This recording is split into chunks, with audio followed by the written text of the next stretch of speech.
Nipah പ്രതിരോധത്തിലെ സർക്കാർ അനാസ്ഥയ്ക്കെതിരെ പ്രതിഷേധം ശക്തമാകുന്നു. കോഴിക്കോട് സിപിഎമ്മിന്റെ നേതൃത്വത്തിൽ ജനകീയ പ്രതിഷേധം സംഘടിപ്പിച്ചു.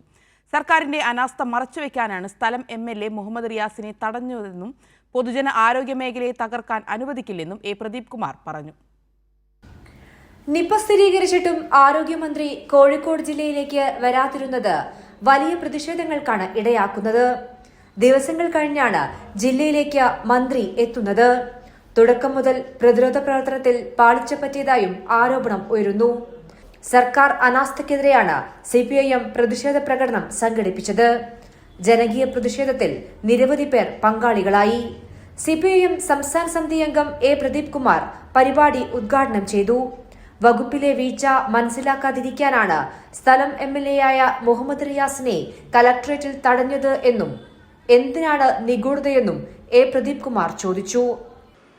ഇപ്പൊ നിപ വൈറസ് ബാധ ഏറ്റ രോഗിയുടെ MLA ആയിട്ടുള്ള മുഹമ്മദ് റിയാസ്, അദ്ദേഹം മുൻ മന്ത്രിയാണെങ്കിലും ഇപ്പോൾ ബേപ്പൂർ മണ്ഡലത്തിലെ MLA ആണ്. അദ്ദേഹത്തിന്റെ മണ്ഡലത്തിലുള്ള ആളാണ് രോഗി.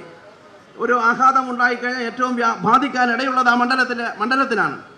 അദ്ദേഹം കാര്യം അന്വേഷിക്കാൻ കൺട്രോൾ റൂമിൽ ചെല്ലുകയാണ്. ഞങ്ങളൊക്കെ MLA-മാരായിരുന്ന കാലത്ത് ഇതേപോലെയുള്ള പ്രശ്നങ്ങൾ ഉണ്ടായിരുന്നല്ലോ.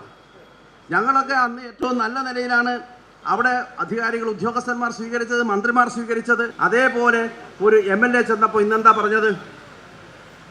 അദ്ദേഹത്തോട് പറയാൻ ഇവിടേക്ക് പ്രവേശിക്കാൻ പറ്റില്ല.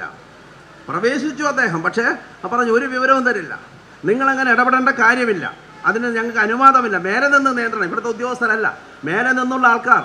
ആരോഗ്യ വകുപ്പ് പറയുന്നു, കലക്ടർ പറയുന്നതാണ്, ആരോഗ്യ വകുപ്പിൽ നിന്ന് ഒരു വിവരങ്ങളും MLA-ക്ക് കൊടുക്കണ്ട എന്ന് പറഞ്ഞിട്ടുണ്ട്. അതെന്തൊരു ന്യായമാണ്? മുതലക്കുളത്ത് നിന്ന് പുതിയ ബസ് സ്റ്റാൻഡ് വരെയുള്ള പ്രതിഷേധത്തിൽ നിരവധി പേർ പങ്കാളികളായി. കൈരളി ന്യൂസ്, കോഴിക്കോട്.